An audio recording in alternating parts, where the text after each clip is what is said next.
Hey guys, আমি অমিতাভ আর আপনারা দেখছেন স্পোর্টস লাভার অমিতাভ ইউটিউব চ্যানেল। তো গাইস, আজকের এই ভিডিওতে আবারও কিছু মোহনবাগানকে নিয়ে কিছু নতুন নতুন ট্রান্সফার আপডেট দেবো।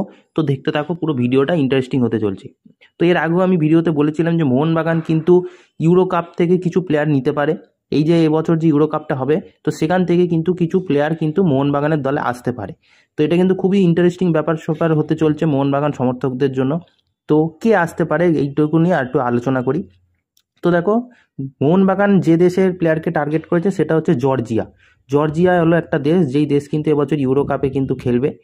আর সেই ইউরো কাপের মধ্যে থাকা একজন ওই জর্জিয়া দেশের একজন প্লেয়ার, তার নামটা আমি বলবো, জিওর্জি গেবেলিসিয়ানি। এই প্লেয়ারটি জর্জিয়ার প্লেয়ার, সেন্টার ব্যাক পজিশনের প্লেয়ার, ডিফেন্ডার, 33 বছর বয়সী, যার মার্কেট ভ্যালু হচ্ছে 3.2 কোটি। ঠিক আছে, এই প্লেয়ারটা কিন্তু খুবই ভালো প্লেয়ার হতে চলছে। তার ইন্টারন্যাশনাল এক্সপিরিয়েন্সও ভালো আছে, এমনকি এবছর ইউরো কাপ খেলারও সুযোগ পাচ্ছে। তো এই প্লেয়ারটি মেনলি ইরানের একটা ক্লাবের হয়ে খেলে। ঠিক আছে, যেই ক্লাবটার নাম হচ্ছে পার্সিপলিস। তো তো এই যে ক্লাবে খেলছে, তো এই প্লেয়ারটা কিন্তু এই জুন মাসেই কিন্তু যে ক্লাবে খেলছে অ্যাকচুয়ালি, তার জুন মাসের মধ্যে কিন্তু তার সাথে তার ক্লাবের অ্যাকচুয়ালি কন্ট্রাক্ট শেষ হয়ে যাচ্ছে। তো এটাই কিন্তু মোহনবাগানের কাছে একটা বড় সুযোগ, যেহেতু এই প্লেয়ারটির ক্লাব তাকে ছেড়ে দেবে, মানে কন্ট্রাক্ট শেষ হয়ে যাচ্ছে। আর সেরকম কোনো পসিবিলিটি নেই যে তার ক্লাব তাকে কন্ট্রাক্ট আবার রিনিউ করবে। তো এটা কিন্তু মোহনবাগানের কাছে একটা বড় সুযোগ যে এই প্লেয়ারটিকে কি কিন্তু নিতে পারে। আর একবার ক্লাব ছেড়ে দিলে কিন্তু তাকে, তিনি ফ্রি এজেন্ট হয়ে যাবেন। আর তাকে কোনো ট্রান্সফার ফিসও দিতে হবে না। জাস্ট একটা ভালো হিউজ অ্যামাউন্টের একটা অফার দেখিয়ে দিলেই কিন্তু সে চলে আসতে পারে মোহনবাগান সুপার জায়ান্টের হয়ে খেলতে। তো এই জর্জিয়ার কিন্তু এই প্লেয়ারটি কিন্তু একটা ভালো অপশান আছে। তো তারা কিন্তু প্রথম অপশান হিসেবে এই প্লেয়ারটিকে কিন্তু রেখেছে নেওয়ার জন্য।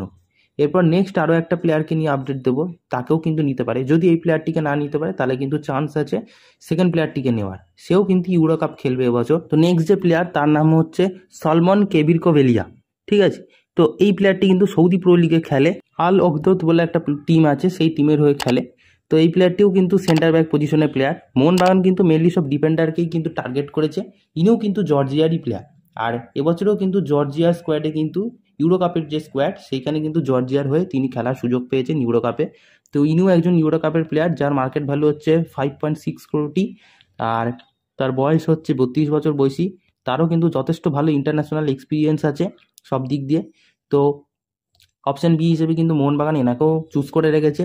তো এদের দুজনের মধ্যে যে কোনো একজন কিন্তু চলে আসতে পারে। আর এনার সাথেও কিন্তু এনার ক্লাবের এই জুন মাসে কিন্তু কন্ট্রাক্ট শেষ হয়ে যাচ্ছে। তো এগুলো কিন্তু মোহনবাগানের জন্য একটা ভালো সুযোগ, যে তাদেরকে কোনো ট্রান্সফার ফিস দিয়ে নিয়ে আসতে হবে না, এমনি ফ্রি এজেন্ট হয়ে যাবে।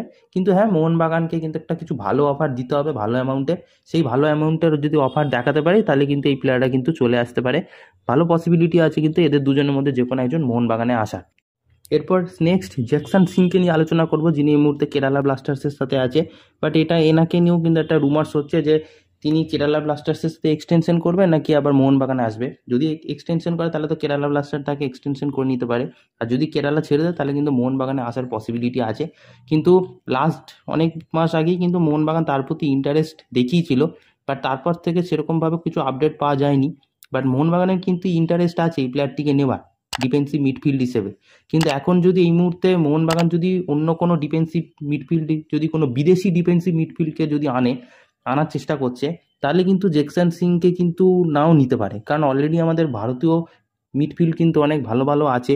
দীপক টাংরি আছে, অনিরুদ্ধ থাপা আছে, তারপরে অ্যাটাকিং মিডফিল্ডে সাহাল আব্দুল সামাদ আছে, অনেক ভালো ভালো ইন্ডিয়ান মিডফিল্ডার আছে।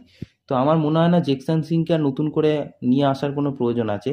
তবে হ্যাঁ, একটা বিদেশি মিডফিল্ডারের কিন্তু প্রয়োজন, কারণ জনি কাউকেও চলে যাবে আর হুগো বুমোসও চলে যাচ্ছে।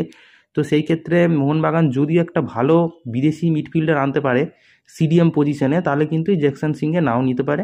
আর যদি না ম্যানেজ করতে পারে তাহলে হয়তো জ্যাকসন সিংকে নিতেও পারে ভবিষ্যতে। সেটা দেখতে হবে পরে কি হচ্ছে। এই সব 31শে জুলাইয়ের মধ্যেই সব খবর পেয়ে যাবো, ট্রান্সফার উইন্ডো খোলা আছে। তো এই ছিল আজকে আপডেট। এরকম আরও ফুটবল ক্রিকেট রিলেটেড আপডেট পাওয়ার জন্য অবশ্যই চ্যানেলটাকে সাবস্ক্রাইব করে বেল আইকন অল করে রাখো। তো দেখা হচ্ছে পরের ভিডিওতে।